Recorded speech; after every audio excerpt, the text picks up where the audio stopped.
What's good, everybody? It's your boy Rio West. I'd like to welcome you all to the Rio West Podcast. It's the first episode, the first rendition of this. Starting a podcast has always been something I kind of wanted to do, but never really tried to push the envelope because I have so much on my plate between music, writing music, recording music, editing music, producing music, shooting, filming videos, editing videos, graphics and design, keeping up with my gaming channel, etc. So it's always been something that I considered doing, but due to the fact that I like to talk and I could talk and I got opinions on a lot of things, but I never really pushed the envelope on it until here recently. It's always been something I discussed with some of my friends, some of my closest of friends, about starting a podcast together. But again, being so busy, working so much, having so much on my plate, it's not the easiest thing, and having a family, it's not exactly the easiest thing to just go out of my way to go film a podcast and then do the editing and everything, because I'm the one who does the editing and everything like that. So, but I did ponder doing one by myself. Started thinking about that a lot here lately, especially getting the feedback from a lot of the people on social media, coworkers and stuff like that. Just how my difference in opinion, I happened to share that with a lot more people than I thought. And I feel like the people could use a voice, somebody to echo some of their similar thought process, to kind of go against the people who pretty much programmed to think one way. So this is just me just starting my own rendition and voicing my opinion. And if you share that opinion, hey, by all means, follow me. Pass the word around, spread it. If you don't, hey, by all means, tune in. If you oppose to anything, just leave comments in the comment section, give me feedback, and then we'll address it on the next episode. But we're going to go ahead and dive right into this. I ain't even going to sugarcoat anything or string anybody along. This episode, of course, is the first episode, so this episode is going to be called For Starters. And I got a couple topics that I like to go ahead and dive into. The first topic I'm going to go ahead and jump into is it okay to root for teams in the playoffs if your team isn't in the playoffs? And that's regardless if it's whatever sport it is, whether it's basketball, football, baseball, whatever it is. You got a lot of people out here. You got a lot of people out there that's extremely opinionated, and when they get offended because you happen to be going for a certain team that's going against the team that they like, that they feel like you shouldn't reserve the right to do that. Newsflash, this is sports, all right? We were fans of the sport before we were fans of the team. At least that's my opinion. If it wasn't for the sport of football, I wouldn't be able to root for the Dallas Cowboys or be a diehard Cowboy fan. If it wasn't for the sport of the NBA or basketball, then if it wasn't for the NBA, then I wouldn't be in a position to be able to root for or be a diehard fan of the San Antonio Spurs. So, regardless of if the Spurs are eliminated, if the Cowboys are eliminated, I'm a football fan first. I'm a basketball fan first. So, I'm naturally going to watch the sport. I'm going to continue to watch this. It's not the end-all, be-all when the playoffs start and my team isn't in the playoffs. I'm a fan first of the sport in general. So naturally, I'm going to continue to watch, and I'm going to root for the team that I like to see win. And if there is somebody that I don't like so much, naturally, I'm probably going to root for the team that's against them. But who cares? It's the gift and the curse of being a fan of sports.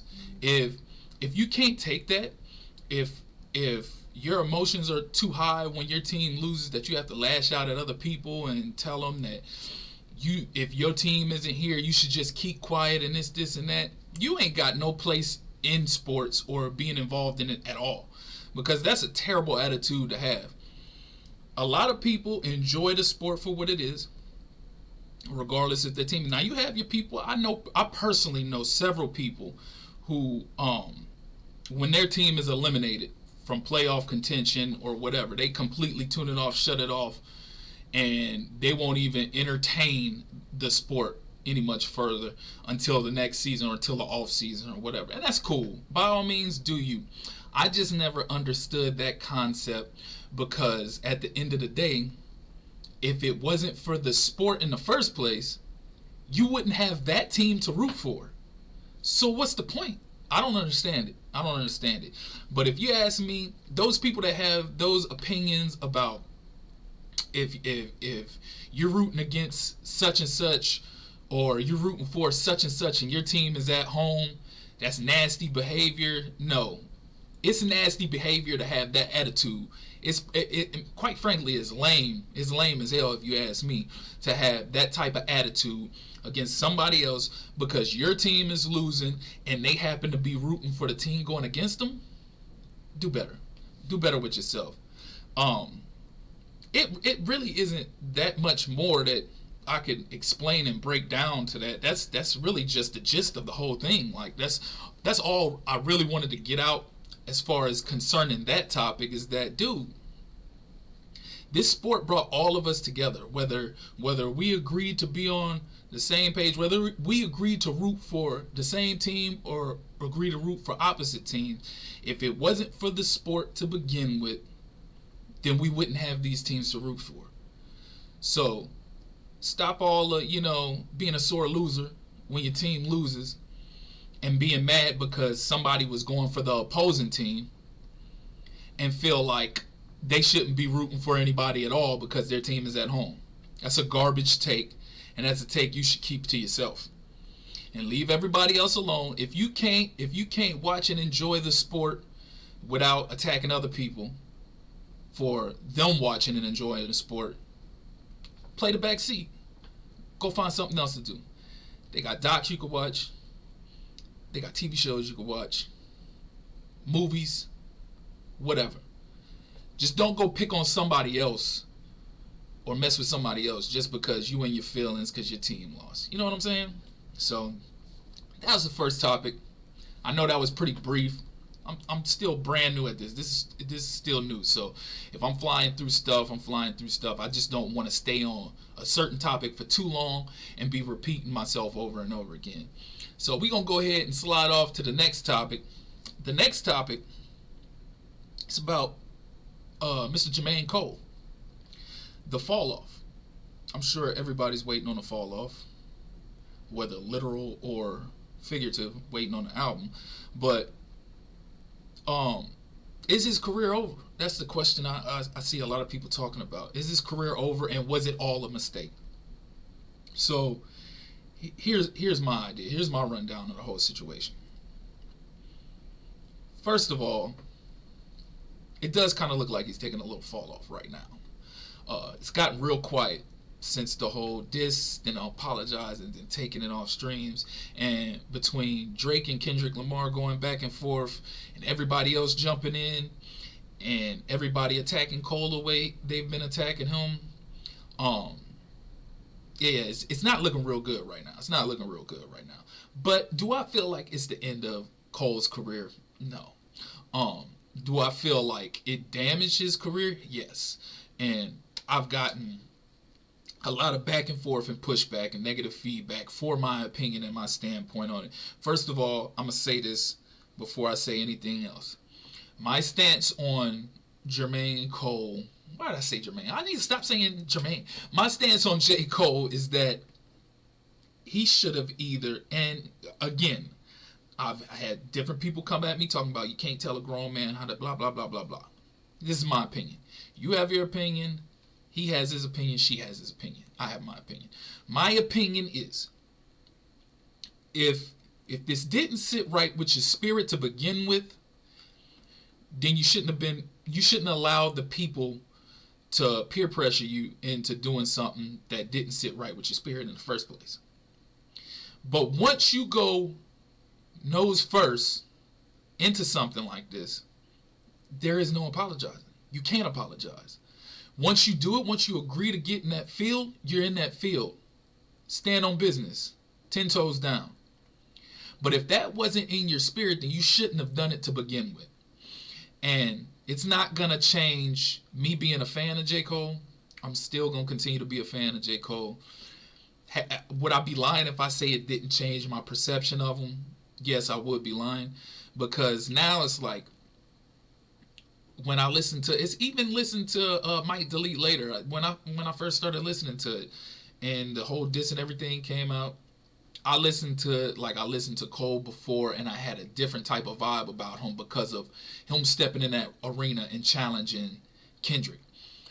But once you backtrack and then you apologize, it made me look at you different, because now it's like all those braggadocious bars about I'm the greatest, ain't nobody messing with me, I dare somebody to come at me, blah blah blah. It's like, dude, you had your opportunity and then you reneged on it. You know what I'm saying?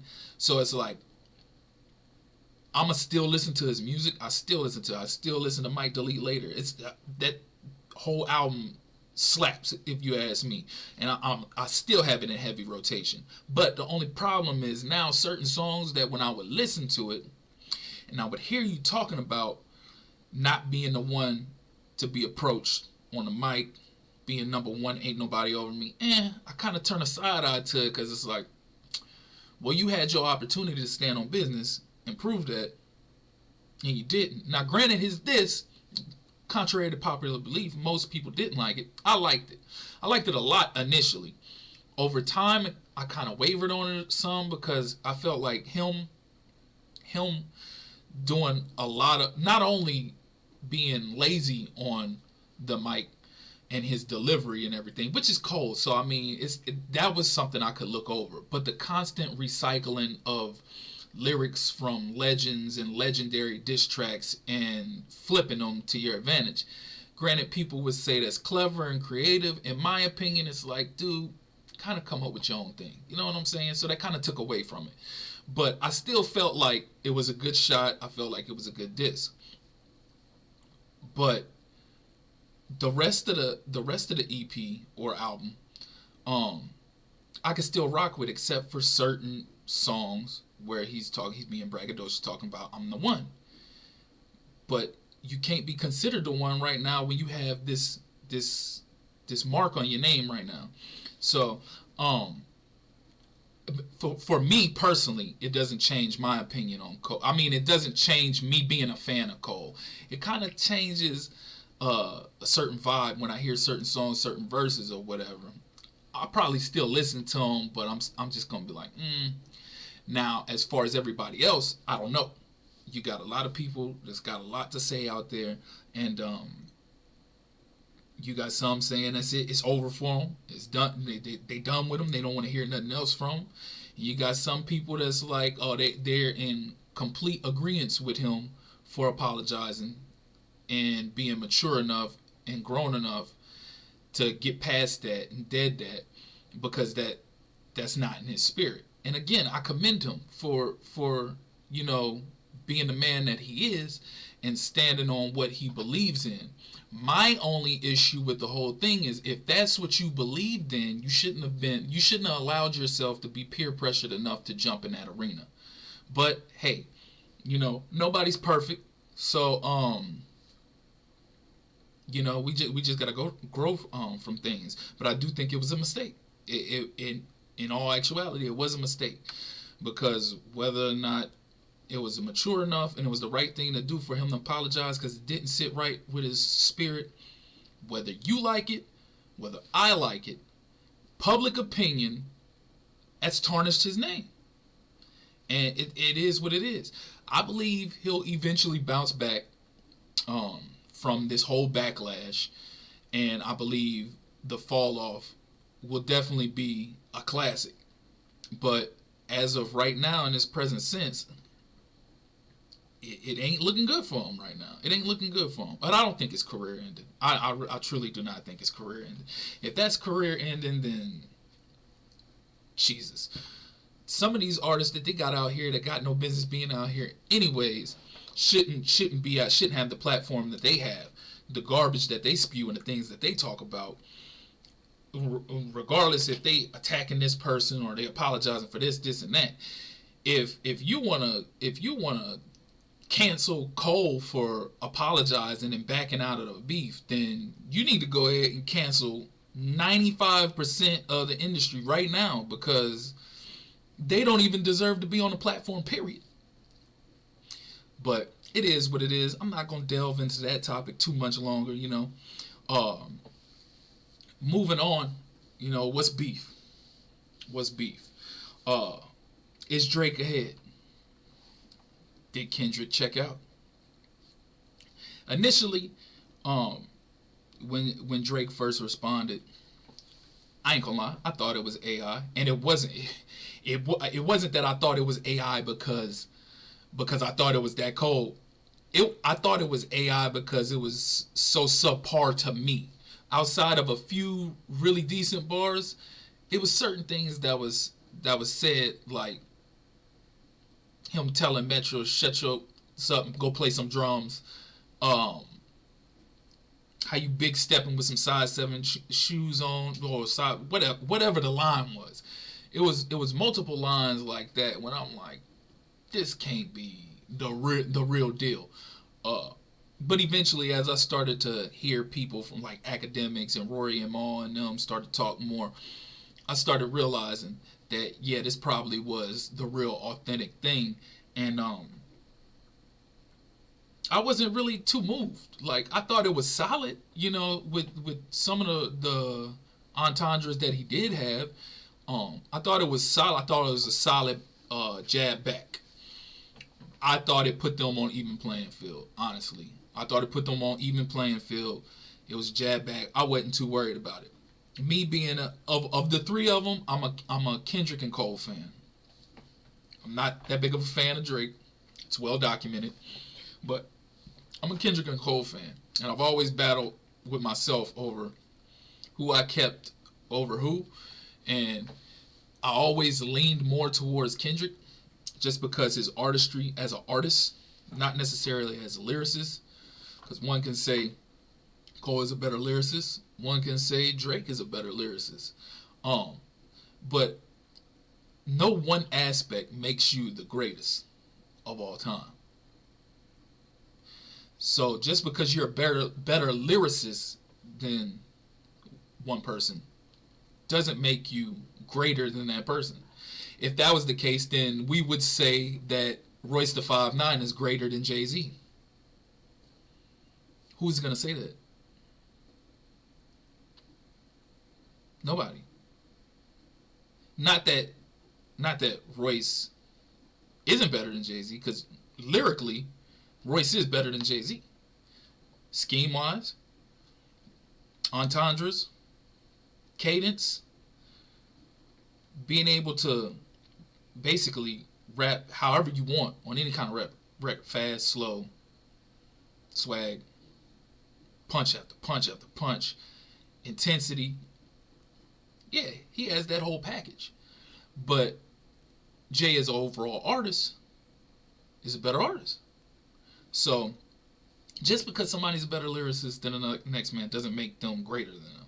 So, yeah, even though I acknowledge that J.Cole and Drake are better lyricists, then Dot is better at making music.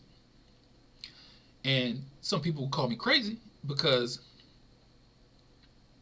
Drake has all these hits. What is it, like 42 or something like that? 42 number one hits or something like that. I don't know. I don't keep up with all them numbers and statistics and stuff like that. But body of work. Drake is more pop. He's hip hop, but he's more pop. Which pop stars are, they're popular. They're out there for the mainstream, the masses. They put out the catchy music that's gonna grab everybody's attention quickly and stick with them and stay with them for a long time. Kendrick takes a long time on his craft, and he puts out, it's about quality over the quantity, and he's not afraid to venture off and do something different and change up a sound musically. He's never sounding the same. His sounds are always different. His subject matter is always meaningful. He's always talking about something. There's always There's something about each project, and there's always some substance about it. It's not the same thing over and over again. You can't say that about Drake. Drake, he's putting out the same music. The same music. It's women, it's money, it's fly stuff. Every now and then he might throw a couple bars about some family or life stuff, but the majority of his music is the same stuff. And that's the popular music, because that's what the mainstream population wants to hear. Because that's what the machine forces on the mainstream population. They don't want the artists that actually have a legit message to be at the forefront of music, because if you, like I said in my live stream for my listening party, if you have those artists out there, they're going to create an uprising, because the more people continue to hear those artists, the more they're going to wake up and realize, hey, the change starts with us. Why aren't we doing something about this? But that's the reason why artists like that keep getting pushed to the back, and you got artists like Drake continuously in the forefront. Now, you got some artists like Dot or Cole who actually do have a mainstream presence, but it's not as big as somebody like a Drake, because they don't make that music like that. But I will say there is a saving grace. The fact that they are still so big and so popular, even in the event that they make the music that they make,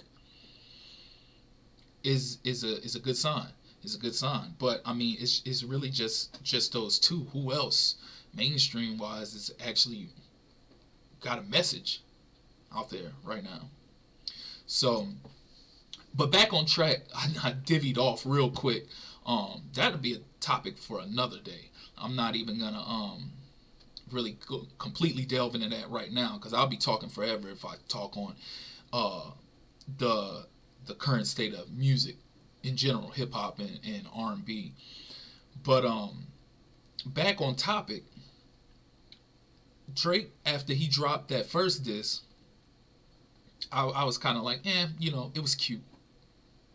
I was unbothered. I was not worried about it. But then when he came back with the second diss, and we had no response from Dot, that's when I began to get a little worried.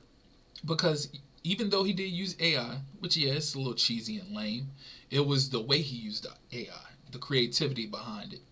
Using Pac and Snoop voice to rap like they was Kendrick talking to Kendrick, like, hey, come on, you got to do something. You can't let this do. You got to hold down the West Coast.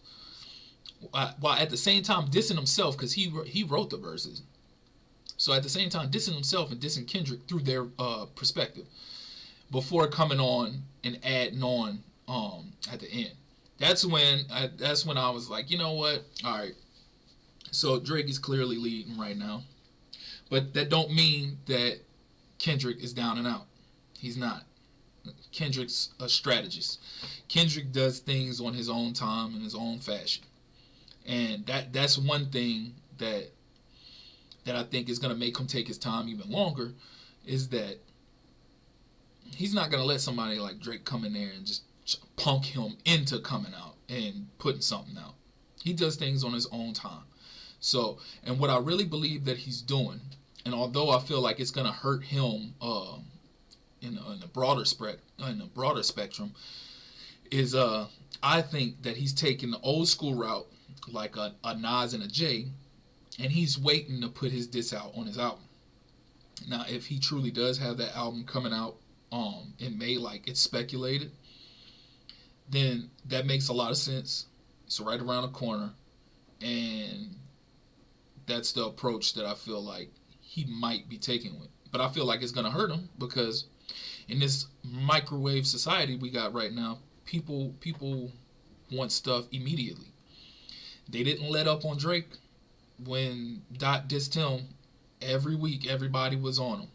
So you gotta expect the same thing in return. But we kind of knew that we weren't gonna get the exact same thing, because it's Kendrick. Kendrick only puts out Damn came out in 2017. He dropped Mr. Morale and Big Steppers in 2022. So that was what, like a 5-year span? It's been 2 years since Mr. Morale, outside of a couple features, you know. So he does his own thing. He does stuff on his own time. But I will say right now, it ain't looking good for him as far as the public perception is concerned. As far as me, I'm not worried because I know he's eventually going to respond back. I feel like it's going to be on the album. But perception-wise, it's not good because by the time the album comes out, when he does drop the disc, if he doesn't drop a disc before then people are just going to be like, oh, that's old, it's whatever now. Like, I feel like Drake might even drop another one before then. But people are going to be like, oh, Drake dissed you over and over again and you ain't say nothing. You just now saying something. So it's irrelevant. You lost. So that's not my opinion. I feel like with him being a strategist and a tactician that he is, I feel like everything he's got going on is extremely calculated. And he's coming. He's coming. I wouldn't count him out. I wouldn't push him. He definitely didn't check out like a lot of people think. A lot of people thinking he checked out. Drake talking like, hey, you ain't got no disc that you've been sitting on. You ain't got nothing. He has something. You can see the people in the camp talking about it. They tweeting, deleting tweets, and speculating. Jill Scott, they all talking about it. They heard something. He has something. He's just saving it for the album, which I feel like it's a mistake just because of the current time we in with the microwave society. Not a mistake to me, but a mistake as far as perception is concerned. So he'll bounce back. He'll come back. He'll put all that to rest, and we'll see. I'm looking forward to it, though, especially when you go around talking about this man's wife, bringing this man's wife up. You asking for it. So there's a couple diabolical things I would say about somebody, or some targets I put on some people's back if you was to talk about my wife. I'm just saying, you know. So, but that's just me. That's just my perspective, you know. But anyways, enough of that. Aside from music talk, I'm going to divvy off from that a little bit too. I'm going to get back to some sports stuff because that's what my podcast is going to be dedicated to. My podcast is going to be dedicated to sports talk, music talk, gaming, whenever it see fit. Speaking of, if you're watching this, go subscribe to my gaming channel on YouTube, Rio West Gaming. And also follow me on Twitch, or follow me on Twitch, Rio West Gaming.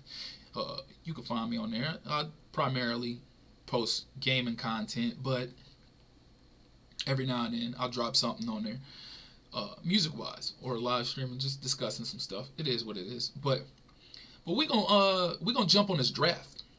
I'm gonna jump on this draft since the draft is Thursday. Was it April 25th? What's today? The 24th? Yeah. Since the first round starts Thursday, I kind of wish I would have started the podcast a lot sooner, so I could have did a lot more talking as far as draft topics are concerned. But a main topic I want to stir up is Caleb Williams the best quarterback in a draft? He might be the most gifted, in my opinion, but best quarterback in a draft is Michael Penix, if you ask me. I paid close enough attention to that man all year. And that kid is gifted. He's special. Accuracy, the way he sees the field, that deep ball, especially for a lefty. His intelligence, his heart, his desire, his attitude. That's the perfect package. He's mobile. He's got a beautiful arm. Accurate. He's got it up here. He's got heart. That's everything. You could be the most talented quarterback in the world, but if you ain't got it all up here, or if you ain't got heart, Ryan Leaf. You know? A lot of them scouts had Ryan Leaf going ahead of Peyton Manning. We see how that played out. Why am I bringing out? Am I saying Caleb Williams is Ryan Leaf? No, I'm not saying Caleb Williams is Ryan Leaf. I'm saying Caleb Williams has tendencies, and he's weak-minded to me. So the whole the whole crying in your mom's arms in the stadium. Yeah, you like your players to have emotion and all of that. But you don't want to, if they would have just like lost a big game, like a playoff or something like that, and you walked off the field and you had the towel draped over your head, or you was sitting on the bench with the towel draped over your head, that's cool. That's understandable. We've seen it before.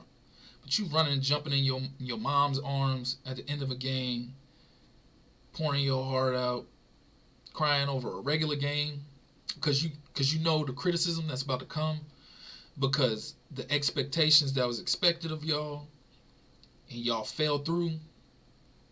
Then at the end of the game, you want to make a comment like, I just want to go home and cuddle with my dog.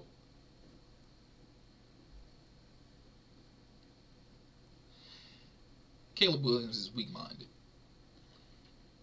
His heart, it ain't there, if you ask me. Just from what I've observed, if you ask me. I still got to watch.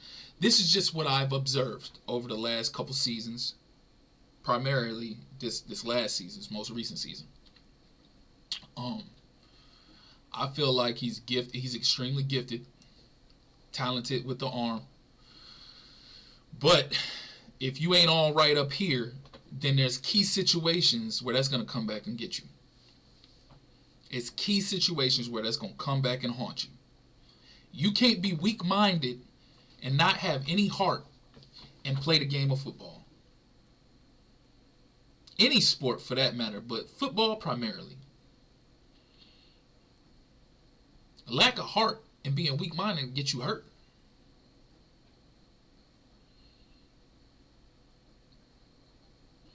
I feel like the type of attitude and personality Caleb Williams has, it can eventually lead to his teammates alienating him down the line. I honestly feel like there might be a few players that aren't too accepting of him because of his personality-wise, his mindset, his lack of heart and desire. I mean, I forget exactly who it was. Whichever one was the one. I want to say it was Johnson or something, whatever his name was, that they brought back. He even made a comment. He made a comment like he not messing with this dude. Like, y'all traded my guy Justin Fields to bring him in? This dude don't got no heart. I done seen this dude Justin Fields out here sacrifice for us. Blood, sweat, and tears. Roster was terrible. O-line was trash. Had a weapon or two. You finally start getting the pieces and you build the roster like it's supposed to be, and y'all just want to ship him off to bring in this guy who don't have heart? I like to hope I'm wrong. I'm not saying my takes on sports are always immaculate and A1.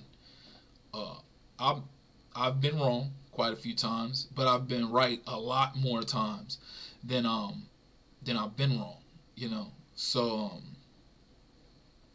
hey, it is what it is. Only time will tell. We'll see come Thursday night. I mean, we all know Caleb Williams getting drafted number 1 overall, and we all know the way everybody's looking at Michael Penix. I will say this: if they keep playing those games, and Michael Penix isn't one of the top 3-4 quarterbacks drafted, the league's gonna mess up, because he's going to slide, and he's going to go to a team towards the end of the first round that's good, that's got the pieces in place. And all they need is that quarterback. Or they got a player coming up for a contract, or they want to sit home behind this person just in case they can't get a contract done. Keep playing those games and let that guy slide to a good team and watch what happens. Me personally, before any quarterback in the draft, I'm taking Michael Penix. Any day, any time. You can have the other ones. I'll take Michael Penix any day, any time. So, that's my take on it. I feel like Michael Penix is the best quarterback option of the draft. Is he the most gifted? Nah. That's Caleb. But I'm gonna take Michael Penix. But we're gonna see come draft time. Again, I like to delve into to other draft talk. I like to talk about more of the prospects, but I'm winging it right now. This is my first episode. I ain't really come prepared. I just decided just tonight that I was gonna do this. So I'm not exactly the best prepared. I do have a lot of knowledge of a lot of these prospects coming up in the draft. Some ideas of who's gonna be taken when my team comes up to pick, just because I keep up with the draft show and everything like that. But we're not gonna delve into that. We'll talk post-draft talk. I will throw out there are a lot of good prospects in this draft. A lot of good prospects and a lot of positions that's really deep, really deep. You got the running back is deep, wide receiver is deep, linebacker is somewhat deep, even though it starts to divvy off probably around the like 4th, 5th roundish. D tackle is somewhat deep, but once you get to about the 3rd or 4th round, it starts tapering off some. They got a lot of really, really good players. A sleeper linebacker prospect, Junior Colson out of Michigan.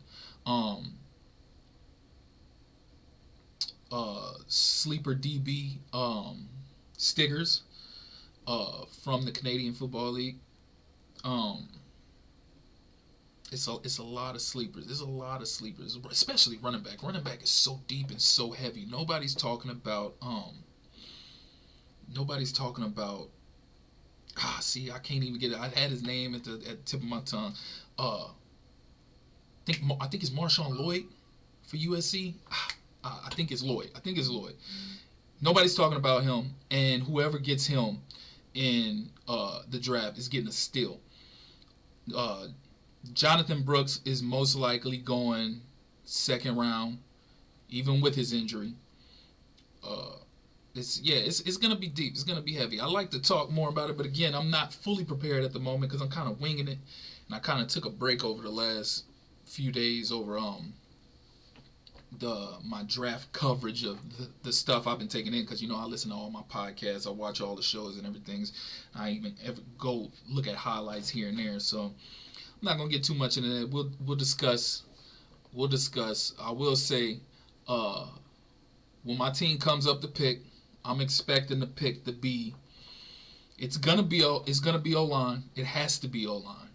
And again, if you've been paying attention from the beginning of the podcast, my favorite team is the Cowboys. Yes, it's the Cowboys. I know. Give me all the hate. I can hear it already. But it's going to be O-line. And I will say, first option, they definitely want to take a center. And it's going to be between Graham Barton or Jackson Powers Johnson. Initially, if you talked to me like a month ago, I would have told you JPJ. But it's shifted here recently, and the discussion around the organization and front office is leaning a lot more towards Graham Barton. So if Graham Barton is there, you can guarantee that we're taking Graham Barton. If Graham Barton's not there and it's JPJ, they're either going to take him or they feel like he's going to slide a little bit and they could trade back to acquire another 3rd round pick towards the end of the 1st round. So they'll trade back towards the end of the 1st round, pick JPJ, and acquire a 3rd round pick. Now, if for some reason neither one of them is there, or if for some reason Graham Barton gets taken and JPJ is there and we trade back and then JPJ gets taken before we pick, other options would be Guyton, Amarius Mims,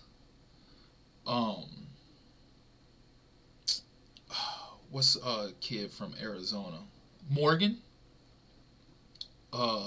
Frazier from West Virginia. That's another center. That's another center who if the 2 centers we're looking for isn't there, then please believe they'll trade back because they're pretty high on Frazier too as well. So now of course if certain people are there, happens to fall once we get there, a player that I'd love for us to take in that first position or towards the end of the draft, or not towards the end of the draft, but in the second round, I just don't feel like he's going to slide that far, is Edgerrin Cooper, linebacker out of A&M. You want to talk about a straight dog. This kid is a straight dog. Physical freak, athletic, intense. He has all the makings to be a great linebacker in the NFL. But if for some reason he's not there, he's not available, I like our options at linebacker. Jeremiah Trotter Jr., Junior Colson, Peyton Wilson. What's the kid out of Kentucky? I can't think of. I'm missing his name. I'm gonna be mad when I end this podcast and then the name pops up. But they got a lot of really good linebacker prospects. Where if we miss out on Edgerrin Cooper, which we most likely will, then there'll be other prospects to take. There's also some really good D tackle prospects. I like T'Vondre Sweat. I hate and love the fact that he just got in trouble with that DWI. I don't know which one he got. I think it's DWI. I hate and I love it. I hate it because I hate to see any kid prospect coming out, put themselves in that kind of position and develop that stigma or that, that reputation about them. I love it because that means he's most likely going to fall. Not too many people want to touch him because a lot of people were kind of taking him off of their board, period, because of his personality, his need and want to go out and party a lot. And this didn't help his case at all, going out and getting a DWI. You know what I'm saying? So I feel like it's good for us that he's probably going to fall. I love to take him like 3rd, 4th round because we definitely need a road grader in that middle because our run game, our run defense has been so suspect the last 3-4 years is atrocious. And drafting Mozzie Smith and then allowing him or pushing him to drop however many pounds that was. I think he was like what, 330, 340 or something when we drafted him. He's currently 292. Like, it's not no nose tackle. You drafted him to be the nose tackle, be the run stopper with Jonathan Hankins, and you allowed this man to drop all his weight. So either you pushed him to drop all his weight, or you saw he was dropping his weight and just allowed him to do it. Now I know the stigma about him was that his get off.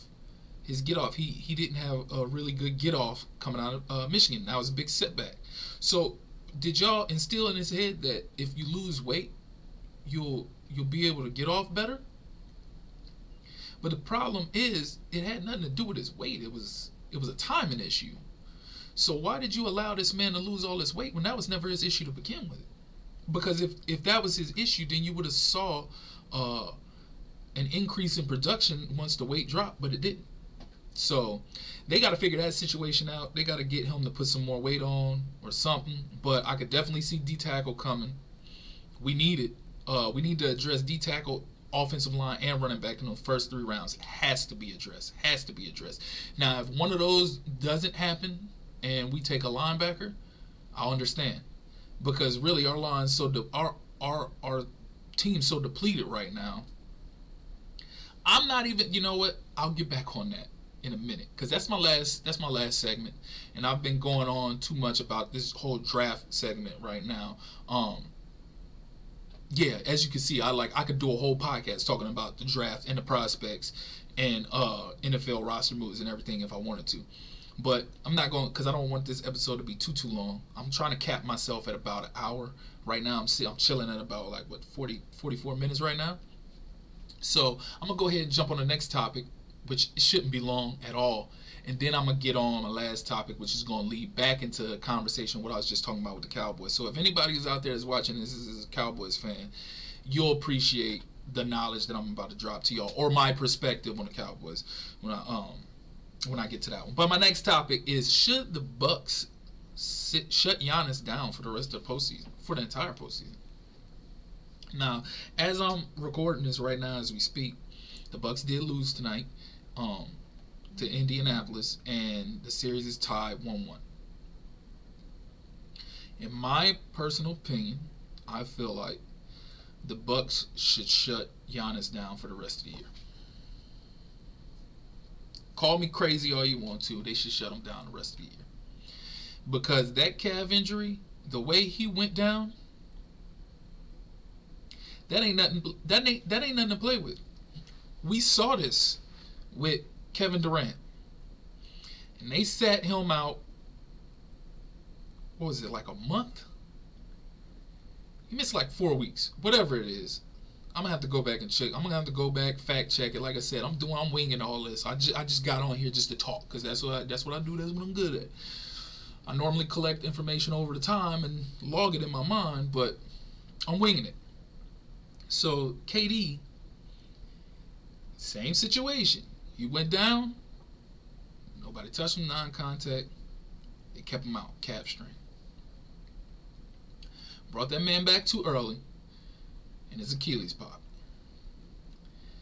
Now, the biggest difference between KD and Giannis is that KD can afford to lose his jumping ability.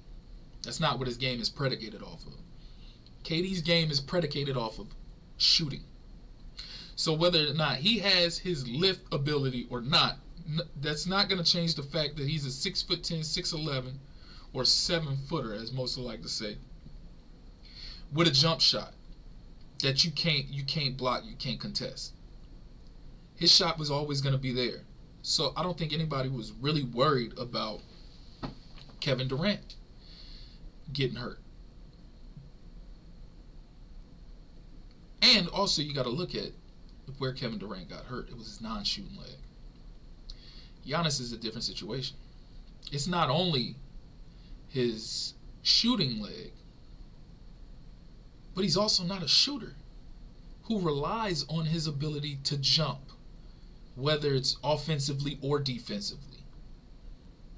If you rush this man back too soon and that Achilles pops, screw this year, screw next year. When he comes back, he ain't gonna be the same. And now you're playing with his career. And that's why, in my opinion, you got to shut that man down. It's unfortunate that it happened the time of year that it did. But you gotta think further. You gotta think about your organization's future. You gotta think about Giannis' future. Shut that man down. Because if he comes back too soon and he pops that Achilles, you're going to be in for a rude awakening. You already got these people talking about Dame not happy to be there and might possibly be wanting to get out and needing to ship him out. But if, say that were the case, say Dame does want to leave, and say you bring Giannis back and Giannis does pop his Achilles, well then now you got to trade Dame because he wants to check out, or that you feel that it's better to get something for him now. So you trade him. Say you trade him to Miami, you get Tyler Hero and Duncan Robinson's first round draft pick or something like that in return. You don't know if Giannis is going to come back and be normal. Next thing you know, you might be low-key rebuilding for a couple years. That's why, if you ask me, if it was me, I'd shut him down. I'd save the organization's future. I'd keep Giannis on ice. I'd save his future, and we'd go from there. But I'm not going to go too far on about that. That's my 2 cents. I mean, it is what it is. If y'all feel like I'm wrong, please, by all means, give me the feedback. Let me know. I'll address it the next episode. But in my humble opinion, I've seen that before. And when you go down, when he went down, I feared for him that it was his Achilles. I was thankful that it wasn't. But if they know like I know, they better shut that man down. Last segment of the day. And then we're going to cut this short. Then we're going to finish this out. The state of the Cowboys. The state of the Dallas Cowboys. Now, I know y'all probably like, man, this dude touching on Cowboys. We hear Cowboys enough on ESPN and Fox and every other sports outlet. But I'm giving you the real deal, authentic opinion on the Cowboys from a Cowboys fan point of view. Does Jerry really want to win? I don't think he does. I don't think he does. Jerry is more concerned about money than anything. And as long as the Cowboys will forever be the most popular team, the most financially wealthy team, that's all he cares about. That's why, like, I'm going forward. I'm done feeding into, and I wish a lot more fans were like me, because I feel like they would push their hand in actually changing. But I'm done believing they hype. I'm done believing. I see the games they play, and I know it. I could call it before they do it. I didn't take the all-in comments serious, because you know what the all-in comments was? It was just a reason for Jerry to have the media talking about the Cowboys anymore. Oh, Jerry's all in. He say they all in. They got to go get Derrick Henry. Oh, they got to go get, what's your boy, D-tackle that was with Miami that just signed with the Raiders. Can't think of his name right now. They got to sign this person. They got to sign that person. They got this receiver available. They got this running back available. Oh, if they don't get Henry, they need to get Saquon. Oh, they need to get this DN. They need to get this corner. Everybody's talking about him now. But I knew it wasn't going to be no activity. I know it. That's why I wasn't let down. Nothing happened. If you're a diehard Cowboys fan and you've been following this team for the last few years, you should know the drill already. When the offseason comes, they're not doing nothing. Which, granted, don't get me wrong. They got contracts and people they got to worry about. They ain't got the cap space to be doing anything.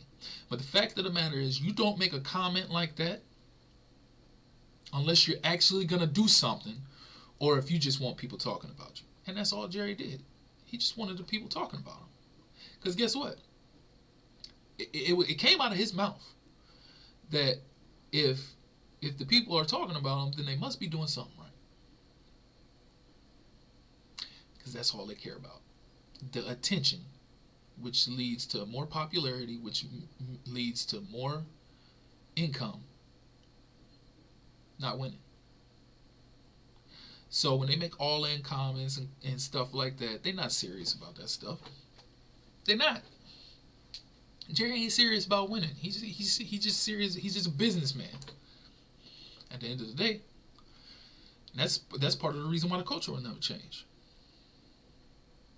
Culture is never gonna change, as long as them players feel like, oh, we can go. We ain't worried about what the coach say. We can go talk to Jerry. We can talk to big man. There will never be a serious demeanor around an organization. That culture is not going to change. Because in order for that culture to change, Jerry has to step back and allow the coaches to coach and run that organization like they should. But he won't. So he'll always bring in a coach that's not going to give him any kind of pushback. And it's just basically going to be a yes man and a puppeteer. Because the few coaches that we did have that would give Jerry pushback, he ran out of here. Happened with Jimmy Johnson. He didn't like the fact that Jimmy was getting the attention. He ran him out of there. You saw how we struggled that whole time. Switzer came in and won with Jimmy Johnson team. And if Switzer was really that good, he would have won 2 more years instead of losing the next year and then winning again with Jimmy's roster. But you saw what happened after that, when them players started to leave and players started getting fed up because of the culture, the lack thereof, a la Troy Aikman on A Football Life. They saw where it started to go. Then you had them years where we went back to back to back, 5-11. So you finally get another good coach in, like Jimmy Johnson and Bill Parcells. He completely changes that team around after 1 year. Pretty much the same roster, same quarterback, Quincy Carter, same pieces, running back, Troy Hambrick. They went from being 5-11 to 10-6. Made the playoffs. Because of the culture that he brought in there. And the expectations he had of the players. And holding the players accountable for doing wrong. Miscues. Penalties. And he started to turn that team around. And you can see what they were doing with the draft class. With DeMarcus Ware, Marcus Spears, all of them. All those pieces that they brought in. It was turning that whole thing around. And then it all went left when T.O. got cut by the Eagles. And he was linked to us. And Parcells said he didn't want nothing to do with him. But you had Jerry come around here like, hey, I do what I want. It's my team. So he signs him. Next thing you know, after one more year, Parcells is out. He resigns. Steps down and he goes picks up that consultant job in Miami. Because he saw where he had no control there. He said it might have seemed like it the first couple of years, but that showed him that he didn't really have no control there. And ever since then, we've been struggling. You brought in Wade Phillips. Wade Phillips is cool and all, but guess what? Same thing with Barry Switzer and Jimmy Johnson. Wade Phillips did with Bill Parcells' roster. Yeah, we had a number one seed, and then we lost in the divisional round to the Giants with Bill Parcells' roster.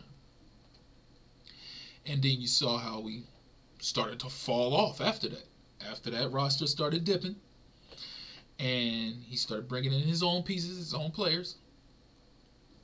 You saw the way it faded. Next thing you know, Jason Garrett, puppeteer, boy wonder, back to back to back, 8 and 8 seasons. So finally, eventually, once you started to develop that line and bring back the identity from the 90s, then you started kind of try to change it around. But the only problem with that was, as you was developing that line and the offense was becoming more of a powerhouse, you let DeMarcus Ware go, and you wasn't really bringing in no defense. So, eventually, after the Dez caught it game, Romo's injuries started coming back and bite him in the behind. And then they ended up drafting Dak. And y'all know the rest. The rest is history. Like, I don't even have to go over that. But the fact of the matter is, it all boils down to one thing. Jerry not wanting to give up his power or, give any kind of coach any kind of authority. So he's only going to bring in the coaches that is going to bow down to him pretty much. Which isn't a winning culture, if you ask me. It's not. It's not. Because if you was really about winning, you do everything possible to make sure you win. And it with him, it's either his way or it's not. So for me, as being a diehard Cowboys fan and being a fan like I was, like I have been my entire life, I've seen enough. And I'm not entertaining them guys like that. I'm talking about, I'm the diehard fan. I'm so diehard, like I'm not missing no game. I'm catching every game no matter what circumstance. I'm not doing that going forward. You got to show me. I'm going to still watch the games, but I'm not breaking my neck to go watch the game. If I fall asleep, so what? Because guess what? None of this regular season crap mean nothing to me. None of that means nothing to you. You making the playoffs don't mean nothing to me. You getting the number one seed don't mean nothing to me. When I see y'all in a conference championship, I'll believe. But I ain't believing nothing because I see the way this organization is ran. And it's the same old, year in and year out. And they got every single fan fooled. They do and say things to keep their name in the media, to keep the attention on them, so the popularity stays up. And the money is constantly being driven in. They don't care about them rings. It's them legends that care about them rings. Even they come out and they talk about Jerry. You saw that recently. All these Emmett, Troy Aikman, Moose Johnston, Irvin, everybody coming out. They basically been throwing Jerry under the bus. Because they know, they see what it is. It starts at the top. It starts at the top. So, I mean, it is what it is. And as a matter of fact, that's another thing. I'm glad I was sure about to cut this short. But that's another thing I'm about to get into. I'm about to tell y'all, put y'all on something else. I see what they're doing. I see exactly what they're doing. So, I'm under the impression that with the moves that they made, or lack thereof, I feel like they're bracing for a rebuild. And if you ask me, that's what I wanted. That's what I wanted. The last couple years, off-season been real tight, getting me real bothered. Because I was scared Dan Quinn was going to get picked up somewhere. I was scared these players that we needed to resign wasn't going to resign. They was going to sign elsewhere. I always hate the offseason because that's what happens when you have a team that the front office drafts so well and develops so well. Eventually, you can't pay everybody. People got to leave. So every year up until this past year, I always get real tight come offseason. That didn't happen this year. This year, the way that ended, the way you dominated all year at home, and the way you just wet the bed in the playoffs, first round, to the Green Bay Packers. Not saying nothing about the Packers. Packers young and up and coming. Don't be surprised if they ball out this year and they challenging the Lions for that division title. But you was so dominant at home, and you got punched in the mouth. You got embarrassed so bad. Worst loss in franchise, worst playoff loss in franchise history. That I didn't care who you let go after that. I wanted everybody gone. Everybody. Coaches, players, everybody. Now, do that mean they really gonna get rid of them? No. But in my head, I was like, everybody that's an available free agent coming up, let them go. I don't care. Prior seasons, my feelings was hurt. This year, nah. You can have them. This player's on his team right now that's still on his team, and I'm mad it's still on his team. Anybody that was a part of that loss, I want it gone. I didn't care. But I might be getting my wish here soon. Because again, the moves or lack thereof that they have made have let me know that they're possibly bracing for a rebuild. Because you got to think about it. You got to think about all these starters that they let walk. They let their starting center, Tyler Biotish, walk, signed to a division rival. You let your starting left tackle, Tyron Smith, Hall of Famer, walk, signed with the Jets. You let two of your key rotational edge rush position players leave, and both go to your division rival in the Commanders in Dorrance Armstrong and God, why I can't think of his name right now. No, I'm gonna think of it later on. But you let two of your key rotational pieces leave. As far as the defensive line is concerned, you let your D coordinator go and take the position, which you couldn't stop him from taking that position, but take the position with the Commanders. And you let Jonathan Hankins go, your only run-stopping D tackle, the only cog in the middle. You let him go to Seattle. There was you cut Michael Gallup, you cut Van Der Esch, which Van Der Esch had to retire. There's several players that they let walk, and they didn't do nothing to replace them. They signed Kendricks. Everybody else was like people that they re-signed that nobody really wanted them to re-sign. So you got to think about it. They let all these starters go. All these starters and key components to their team go, and they didn't do nothing to replace them. Neither did they do anything to go out and bring in outside free agents. And you got Dak, who they're trying to let play out his contract. So what it looks like to me is that they're going to let Dak play out this contract. Either he's going to take a deal that is affordable to them. It's now, granted, I ain't saying this is what I want. I'm saying this is what it looks like to me. Either he's going to take a team-friendly deal, or they're going to let him walk. And they're not doing nothing to replace any of these other players, and they're just going to build through the draft. And they're bracing themselves to just completely rebuild. They're going to pay CD, they're going to pay Micah, and then they'll go forward. They're going to see what they got in Trey Lance. If it don't work out, then they'll look for a quarterback in the draft.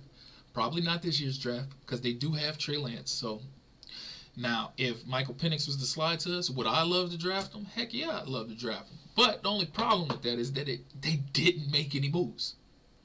So you got so many other holes you have to fill. You kind of be stupid to spend that first-round draft pick on Michael Penix. Because what is it? What good would it do you to have a good, young, up-and-coming quarterback, but you ain't got no O-line? You know? So it appears to me that they're going to be rebuilding. They're going to get a lot of compensatory picks next year. I will say that. They're going to get a lot of compensatory picks. The amount of players that they lost, that they didn't replace, oh yeah, their draft class is going to be at, which is another reason why I feel like I think that if they don't do nothing this year, that they just go on a rebuild mode, because they're going to have a ton of draft picks next year, and the youth movement is going to be strong. So we going to see. We're going to see what shakes up. But yeah, I can't really think. I feel like I'm leaving something else out I should be talking about, but I ain't going to draw this out too much longer. You know, I appreciate y'all for tuning in. If you have tuned in and you watched this whole time, I'm probably going to chop it up and put clips out there on social media and everything like that. So if this is something that that you like and you look forward to from me for more in the future, please do let me know. But this has been my time. I appreciate y'all for tuning in to the Rio West Podcast. I'm going to try to do this once a week. And if it pick up, if it get solid feedback, then I'll continue to go forward once a week. If not, I might diet it down, do it once every other week or something. We'll see. But I appreciate y'all. Y'all enjoy the rest of y'all evening. It's been real. Peace.